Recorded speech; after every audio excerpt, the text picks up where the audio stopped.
Volgende op Diepe Waters. Dis 'n groot baadjie. Sit jy nou? Ja, Lyk soos 'n man.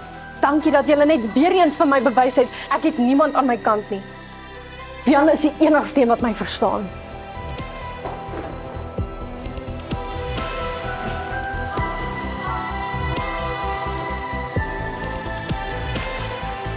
Dis amazing dat jy die kroeg na my wil vernoem.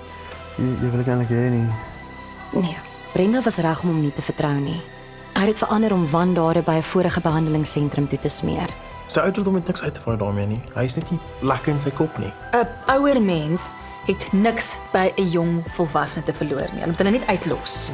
Goed so. Ek kom dadelik. Jou ma was in 'n motorongeluk. wat? Ons grootste finansier, friek uit. Ek weet, Brenda. Arno, ons staan op die punt om alles te verloor. Hulle oorweeg dit om die befondsing te onttrek. Ek is jammer, maar ek dink die enigste opsie is om hierdie ding te beëindig. Ja. Ek is jammer.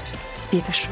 Jammer dat ek nie na jou geluister het nie en dat ek jou weggestoot het. Die hele ding.